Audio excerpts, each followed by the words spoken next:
Chantagem golpista, agora escancarada pelos militares. Um ministro da Defesa que age fora da lei. Um presidente da Câmara que age como cúmplice da tragédia bolsonarista. E um governo que se entrega ao centrão e aos militares. A receita da semana indica que a crise política brasileira se agravou.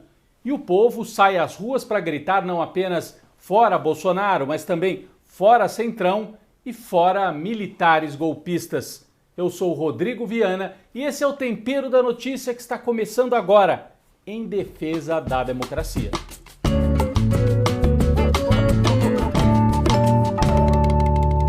Bom, se a gente lembrar bem, todo esse processo de golpe que a gente vive no Brasil começou lá em 2013, lembram? Nas tais jornadas de junho, foram capturadas pela extrema-direita com aquele discurso "o gigante acordou". Agora o que vale é a bandeira do Brasil acima de tudo, não há partidos. É um discurso que foi caminhando para um lado realmente fascista, né, autoritário. Depois se somou a Lava Jato, com aquela ideia de que o grande problema no Brasil era a corrupção do PT, como se não existisse corrupção em outros partidos. E o processo avançou. Em 2014, a Dilma ainda conseguiu ganhar a eleição, né, freou o golpe. Mas em 2015 e 2016, com Temer, Eduardo Cunha e Aécio, o golpe avançou. A Dilma foi derrubada num golpe parlamentar. Depois a Lava Jato, com o apoio dos militares, impediu Lula de ser candidato em 2018. Aí mais um aprofundamento do golpe. Bolsonaro chega ao poder e agora nós temos uma nova etapa. Os militares que desde o governo Temer foram tomando posições dentro do Estado, de maneira escancarada agora, assumem que são um partido e eles não são uma força que faz uma moderação do Bolsonaro. Não, isso é mentira. Eles são parte orgânica desse governo, mandam no governo cada vez mais. Então esta semana nós tivemos mais uma prova disso. Vocês se lembram que alguns dias atrás o Ministério da Defesa fez uma nota de intimidação à CPI, porque os generais e coronéis estão sendo investigados por corrupção, um governo cheio de militares e alguns envolvidos realmente em corrupção. Agora, depois dessa nota contra a CPI, aparece essa notícia, que inclusive saiu curiosamente no jornal Estado de São Paulo, o velho Estadão, né? Dizendo que o general Braga Neto mandou um recado, o Braga Neto, que é ministro da Defesa, mandou um recado para o presidente da Câmara. Ou aprovam o voto impresso do jeito que o Bolsonaro quer, ou então as Forças Armadas não deixarão que ocorra eleição no Brasil em 2022. É um golpe. É uma pressão indevida, descabida, de um país que está sob golpe. É um golpe em câmera lenta, que começou lá atrás, como eu descrevi, e vai avançando, e se deixar, vai avançar cada vez mais. Eu falei que foi divulgado pelo Estadão, é curioso, né? Porque no golpe de 64, o Estadão, o jornal, deu apoio ao golpe e depois se arrependeu, porque depois os militares colocaram censura, perseguiram, o Estadão teve que publicar até receita na primeira página, porque não podia publicar notícia. Agora a mesma coisa, apoiaram o golpismo, disseram que Haddad e Bolsonaro era uma difícil escolha, escreveram isso num editorial, e o Estadão agora parece que se arrepende e percebe o risco, o perigo para a democracia que nós estamos correndo. O general Braga Neto, em público, negou. Não, imagine, eu não mandei recado nenhum, eu não faria isso. Mas outros militares, chefes da Aeronáutica, da Marinha e do Exército, fizeram circular pelos jornalistas em Brasília a informação de que é isso mesmo. As Forças Armadas estão fechadas com o Bolsonaro nesta ideia, que na verdade é uma ideia para barrar o Lula. Como eles sabem que não tem voto para ganhar do Lula, eles começam a trabalhar contra a eleição. Olha o perigo que nós estamos correndo. Mas a sociedade não pareceu se amedrontar com essa fala do Braga Neto, não. Com essa chantagem, com essa ameaça golpista. Várias postagens, eu tenho aqui alguns exemplos, o próprio Fernando Haddad dizendo que o Braga Neto tem que se explicar no Congresso, deputados pedindo a prisão dele, de que se ele insistir em golpe, ele tem que ser preso, e tem que ser preso. Um militar golpista num país sério é preso. Nós não temos que ceder à chantagem desses caras. Inclusive o Brasil, de fato, lembrou que o Braga Neto, quando foi interventor lá no Rio de Janeiro, na época do governo Temer, assinou um contrato com uma empresa dos Estados Unidos, um contrato sem licitação, com essa empresa dos Estados Unidos que é acusada de envolvimento na morte, no assassinato do presidente do Haiti. Então, é uma turma barra pesada realmente. Ao mesmo tempo, o Bolsonaro, nesta semana que passou, entregou o governo para o Centrão. Ele recriou o Ministério do Trabalho com outro nome, Emprego e Previdência, e trouxe para esse ministério o Onyx Lorenzoni, que é do Centrão. Com isso, abriu vaga ali no Palácio do Planalto, vai fazer uma série de mexidas, permitindo que um outro líder do Centrão, Ciro Nogueira, ocupe a Casa Civil. Então o Centrão passa a estar num núcleo decisório do governo Bolsonaro. E o próprio Bolsonaro disse, eu sempre fui Centrão. Ele que na campanha dizia que ia renovar a política brasileira, se entregou ao Centrão para tentar salvar o mandato. O general Ramos, que foi retirado do cargo para a entrada do Ciro Nogueira, até disse que foi pego de surpresa. Veja bem, eu não sabia que o Centrão ia chegar dessa maneira. Jogo de cena. Os militares e o Centrão são parte de uma mesma estratégia bolsonarista de sobrevivência até 2022. O Centrão negocia e os militares ameaçam. Essa é a estratégia. Um parênteses para falar um pouquinho sobre Ciro Nogueira, o senador. Ele deixa como suplente no Senado, porque ele sai, né, do Senado e vira ministro. Sabe quem é suplente dele? A mãe. A mãe dele assume o mandato como primeira suplente do Ciro Nogueira. Ele é um político oportunista, teve já nos governos de Lula, Dilma. Se tem governo, ele está sempre por perto para ver se retira alguma coisa de vantagem. Mas o interessante é que ele vira ministro e aí as pessoas lembraram do vídeo dele em 2017, que ele chama o Bolsonaro de fascista e diz que o Lula foi o melhor presidente da história. Esse sujeito vai ser ministro do Bolsonaro. Vamos ver o trecho do vídeo. O Bolsonaro eu tenho muita rejeição porque é um fascista. Ele tem um caráter fascista preconceituoso. É muito fácil você ir para a televisão e dizer que vai matar bandido, que vai não sei o quê. Lula.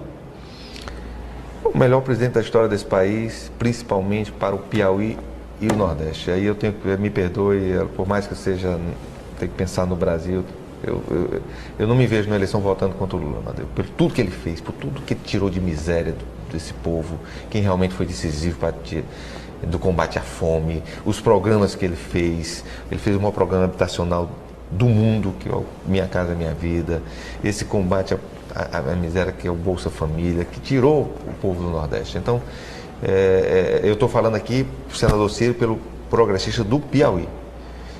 Então, o Lula é o meu candidato a presidente. Bom, o Ciro Nogueira, então, terá o papel de dar alguma estabilidade para o governo até 2022. E há um movimento importante, não é só dele, de criar um super partido no Centrão, que juntaria o PP, que é o partido do Ciro Nogueira, do Onyx Lorenzoni, do Arthur Lira, partido para o qual o Bolsonaro pode ir, ele já foi do PP. Então esse super partido juntaria PP, PSL, que é aquele partido pelo qual o Bolsonaro se elegeu, e o DEM, 3 partidos de direita, formando assim uma legenda forte no Congresso, que seria um super partido do Centrão, uma espécie de arena. Lembram da arena? Na época da ditadura era o partido dos generais. Estão tentando criar uma nova arena no Brasil para que o Bolsonaro consiga sobreviver. Existe até uma história de que o Bolsonaro poderia sobreviver até 2022 e desistir da eleição, da reeleição. Por isso que ele fica falando, não, se não tiver voto impresso eu não vou concorrer, porque ele está procurando uma desculpa, talvez até para não participar da eleição, para não sofrer uma derrota humilhante. E aí abriria espaço para um outro nome concorrer com o Lula. Voltou a circular em Brasília o ex-juiz Sérgio Moro. As pessoas estão especulando, olha aí, o Moro no partido Podemos, e seria uma chapa Moro, o vice Mourão. Moro e Mourão, falta só o Mourinho, mas a chapa teria o Moro e Mourão. É uma especulação que voltou a acontecer em Brasília. Falta combinar com os eleitores em 2022, a gente vai ver.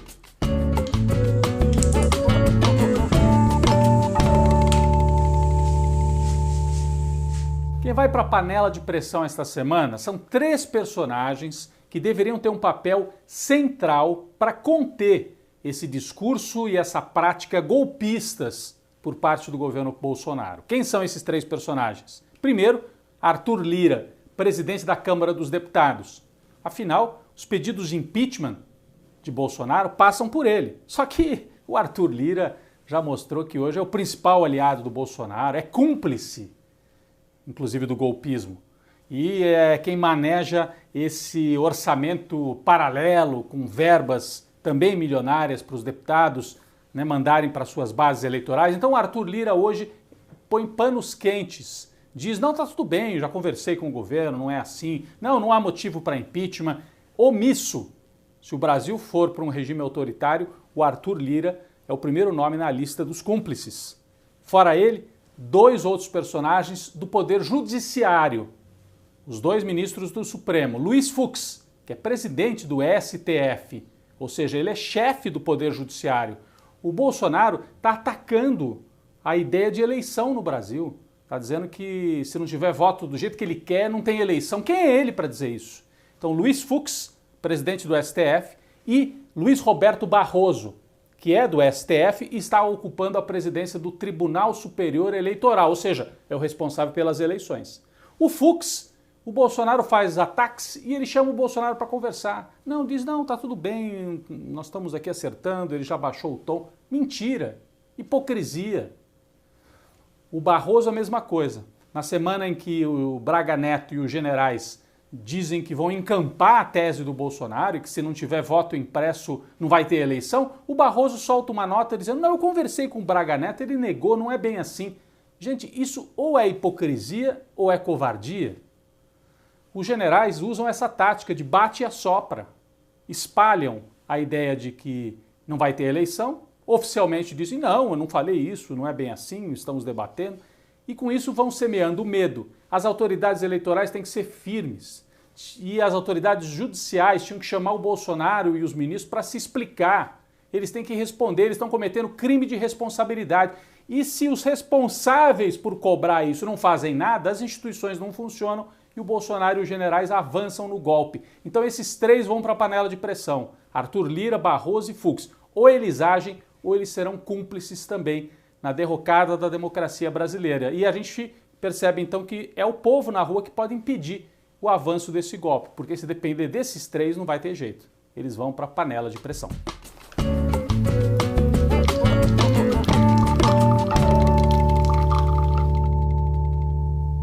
Bom, essa semana um cafezinho internacional latino-americano. Em primeiro lugar, para o povo do Peru e para o presidente Pedro Castillo, que finalmente teve reconhecida sua vitória eleitoral. Pedro Castillo, que é um socialista, um professor no interior do Peru, sindicalista, que de maneira surpreendente foi para o segundo turno e derrotou a extrema-direita peruana, representada por Keiko Fujimori, por apenas 44 mil votos na apuração final. A extrema-direita formou inclusive bandos com porretes no meio da rua para tentar intimidar e impedir que a autoridade eleitoral peruana desse a vitória, justa vitória, para Pedro Castillo. Mas no fim, os adeptos e os apoiadores de Pedro Castillo também se organizaram e ele teve a vitória garantida, vai tomar posse na semana que começa agora, uma importante vitória que muda o mapa político aqui na América do Sul. E um cafezinho também para o povo chileno, que por meses e meses esteve na rua, arrancou a realização de uma Assembleia Constituinte para uma nova Constituição no Chile, que vai finalmente enterrar a Constituição que vem da época do Pinochet, da ditadura do Pinochet. O povo, principalmente o jovem no Chile, foi para as ruas, muita violência, mas permaneceu nas ruas, conseguiu eleger uma maioria progressista na Constituinte, que começou a funcionar lá no Chile, e agora realizadas também as prévias para a eleição presidencial do Chile. E na esquerda, a vitória de um candidato da Frente Ampla, das Forças Renovadoras de Esquerda, Gabriel Boric. O Partido Comunista tinha um outro candidato, perdeu na prévia interna, né, das forças progressistas, mas já disse que vai apoiar Boric, que é um advogado de 35 anos, seria também um sinal de renovação do Chile e colocando o Chile também nesse campo progressista de esquerda, vai se desenhando um novo mapa na América do Sul. Isso nos enche de esperança de que aqui também no Brasil a gente possa encerrar esse capítulo de extrema-direita. Para isso vamos ter que estar nas ruas, como os chilenos e da mesma forma que os peruanos. Um cafezinho para os nossos vizinhos e que essa onda avance também aqui no Brasil.